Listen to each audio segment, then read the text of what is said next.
చెడిపోయిన పనులు చేసే వాళ్ళు ఎక్కువ, దేవుని సన్నిధికి నాకు వచ్చేవాళ్ళు తక్కువ. అలాంటి వాళ్ళు నీకు ఎవరన్నా తోడైతే వాళ్ళు పోగొట్టుకోవద్దు.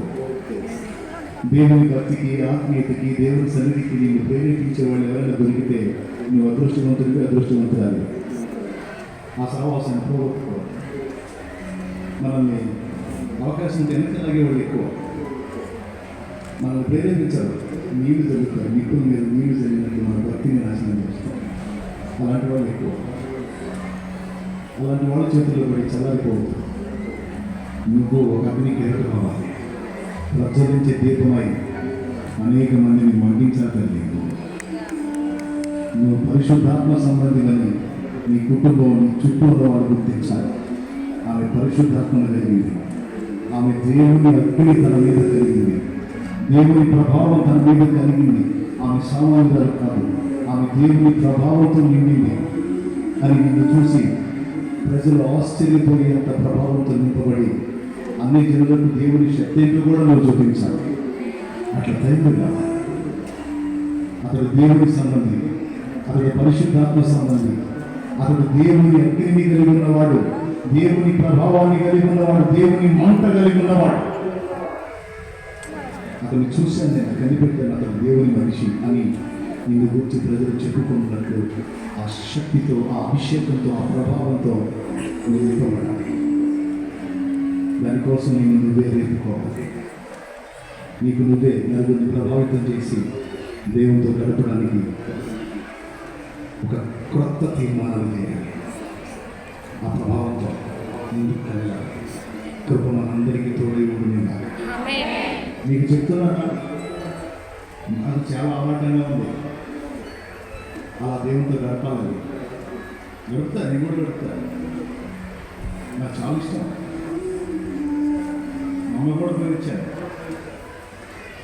ఇక్కడ నన్ను ఉండేది ఏకాంత పాత్రకి ఇక్కడ నన్ను చేస్తుంది, ఏడో చేసిన తోటలో కూడా చేస్తుంది. ఏదో ఒక మందిని దేవుడుకొని పోతాం. నన్ను ఎవరు గదిలించాను, దగ్గరికి పోతాం. మొన్న నల్లమల్ల అడవిలో ఒక మందిని ఉంటాను దొరికి ప్రార్థనలు గడపడానికి. ఎంత బాగుంటుందండి ప్రార్థనలు గడిపితే. దేవుడి దర్శనాలు, ఆయన ఏం చేయబోతున్నాడో చూపిస్తాడు, ఆయన మాట్లాడతాడు, ఆయన స్వరం వినొచ్చు, ఆయన ముఖకాంతిలో అభిషేకం ఉండొచ్చు, ఆయన ప్రభావాన్ని అనుభవించవచ్చు. అద్భుతమైన అనుభవాలు కదండి.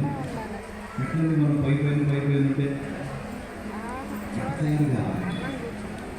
ఇప్పుడు కాదు నాకు ఏమవాడు. నేను కొత్తగా ప్రభులో ప్రవేశించినప్పుడే ఆయన సన్నిధే పిచ్చి, ఇక ఆయన పిచ్చే. ఏదో అయిపోయేటట్టున్నాడు అనుకున్నాను. నన్ను చూసి ఏదో అయిపోవాలని అనుకున్నారు, కానీ దేవుడు ఏదో చేసేసాడు. నా పిచ్చి పనికి పిచ్చాడు, నా పిచ్చి ఏసే పిచ్చి, దేవుడు పిచ్చాడు. ఇదే ఎంత దీవెన కారణమైనది. లక్షలాది జీవితాలు జీవించబడ్డానికి కారణం. నువ్వు కూడా అక్కడ తయారు కావాలన్నా నా ఆశ. నువ్వు కూడా అక్కడ తయారు కావాలి చేయాలి, అది నా ఆశ. మండాలి దేవుడి కోసం మండాలి, పరిశుద్ధాత్మతో ఉండాలి. ఆమేన్, ఆమేన్. నా తండ్రి అలా మనల్ని చేయునుగా. ఇందాక పాటి చేయమని పాడండి.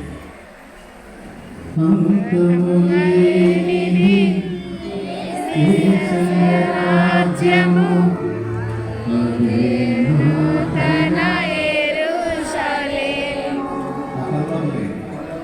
అరణ్యవాసమే దానికి మార్గము అపోస్తల బోధయే దానికి గుణము.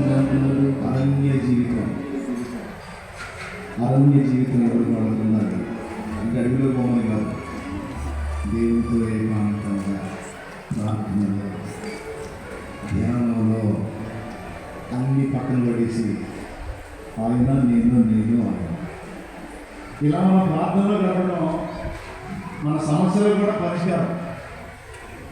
మనం ఎదుర్కొన్న నగసాట్లు కూడా తిరిగిలేని పరిష్కారం.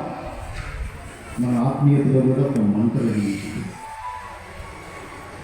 నాకు ఎన్నిసార్లు చెప్పిన నాకు ఇదే పిచ్చలే, కానీ అందరూ బంధువులు దైవ శిష్యులు ఇక్కడ సేవ లైవ్ ద్వారా అందుబాటులోకి వచ్చిన బిడ్డలు కూడా వందనాలు. నేను మీ వేష భాషలను చూసి కొంచెం కఠినంగా మాట్లాడాను. ఈ వేళ నొప్పి కలిగిందా? నొప్పి అనుభవించండి, కానీ మారు మనసు పొందండి. నన్ను తిట్టుకోవాలి, తిట్టుకుంటే మీ కర్మ. కానీ ఎక్కడ ఎలా ఉండాలో నేను చెప్పింది మాత్రం వాస్తవం. అందులో రాజుగే మార్పు చెందండి. దేవుని బిడ్డలకు తగినట్లు, పరిశుద్ధాత్మ సంబంధాలకు తగినట్టు బతకండి. ఆమేన్, ఆమేన్. హల్లెలూయా, హల్లెలూయా, హల్లెలూయా. నలుగురు గంటల నెలకు తప్పట్ల మీరు వెళ్ళాలి, నేను వెళ్ళాలి. బుధవారం రోజు ఆఫీస్ మార్చడానికి మాత్రం మర్చిపోవద్దు. మీరు ఎవరైనా సిద్ధపరిస్తే వాళ్ళు కూడా ముందే చెప్పి సిద్ధపరచుకొని తీసుకురండి. అందరికీ వందనాలు, శుభాలు, దైవ శిశులు, సెలవు. మీ అందరి కోసం ఒక చిన్న ప్రార్థన చేసి వెళ్తాను. మీ ఆశలు దగ్గరికి వచ్చారు. అందరండి పరిశుద్ధి చాలా దూరం